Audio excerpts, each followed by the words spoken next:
இன்னொரு முகத்த பாப்பீங்க. தனுஷால அமலாபால மிரட்டினாரா ரஜினி? பிரபலம் என்ன இப்படி சொல்லிருக்காரு? தனுஷோட நடிப்புல கடைசியா வெளியான குபேரா படம் தமிழ்ல சுமாரான வரவேற்பை தான் பெற்றது. சேகர் கம்முலா இயக்கியிருந்த அந்த படத்துக்கு தெலுங்குல நல்ல ரெஸ்பான்ஸ். இப்போ தேரி இஷ்க் மெயின் படத்துல நடிச்சு முடிச்சிருக்காரு. இந்த நிலையில பத்திரிகையாளர் செய்யாறு பாலு பேசின த்ராபேக் வீடியோ ஒண்ணு திடீர்னு ட்ரெண்ட் ஆயிருக்கு. தனுஷ் ரொம்பவே சிறந்த நடிகர்கள்ல ஒருத்தரா திகழ்ந்துகிட்டு இருக்காரு. கோலிவுட்ல ஆரம்பத்துல அவரோட பயணம் பல விமர்சனங்களை சந்திச்சுது. ஆனா அதையெல்லாம் காதுல போட்டுக்காத அவரு தன்னோட திறமைய படிப்படியா வளர்த்துக்கிட்டு இருக்காரு.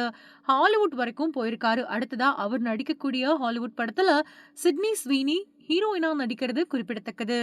ஹாலிவுட் போனாலும் அவர் தமிழ்லயும் டசன் கணக்குல படங்களை கைவசம் வச்சிருக்காரு. கடைசியா அவரோட நடிப்புல குபேரா படம் வெளியாச்சு. பெரிய எதிர்பார்ப்போடு வெளியான அந்த படம் தமிழ்ல சுமாரான வரவேற்பை தான் பெற்றது.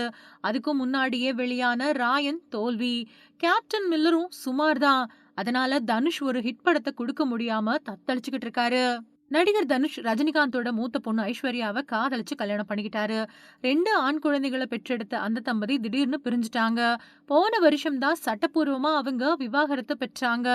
இந்த விவாகரத்துல முக்கியமா தனுஷ தான் பெரும்பாலானவங்க டார்கெட் பண்றாங்க. அது மட்டும் இல்லாம தேவையே இல்லாத விஷயங்கள்ல எல்லாம் தனுஷோட பேரை இழுத்து விடுறதையே ஒரு தரப்பினர் வாடிக்கையா வச்சிருக்காங்க.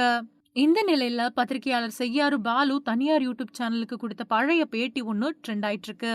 அந்த பேட்டியில அவரு தனுஷ் கூட நடிக்கக்கூடிய நடிகைகள் பரபரப்பா பேசப்படுறாங்க. ஒரு கட்டத்துல அவரு வீட்டுக்கே போறதில்ல அப்படின்னு பத்திரிகைகள்லயே எழுதப்பட்டுச்சு. அந்த சமயத்துல ரஜினிகாந்த் ரொம்பவே டென்ஷன் ஆயிட்டாரு. அமலாபால் தங்கியிருந்த அபார்ட்மெண்ட்டுக்கே நேரா போய், தனுஷ் ஒரு குடும்பஸ்தன், இப்படி செய்யலாமா? இனிமே இது தொடர்ந்துச்சு அப்படின்னா ரஜினியோட இன்னொரு முகத்தை பாப்பீங்க அப்படின்னு சொல்லி மிரட்டாம சொல்லிட்டு வந்திருக்காரு அப்படின்னு சொல்லிருக்காரு. தனுஷும் அமலாபாலும் சேர்ந்து வேலையில்லா பட்டதாரி படத்துல முதல் முறையா நடிச்சாங்க. அந்த படம் மெகா ஹிட் ஆச்சு. அந்த படத்தப்பதான் தனுஷையும் அமலாபாலையும் சேர்த்து வச்சு ஏகப்பட்ட கிசுகிசுக்கள் வந்துகிட்டே இருந்துச்சு.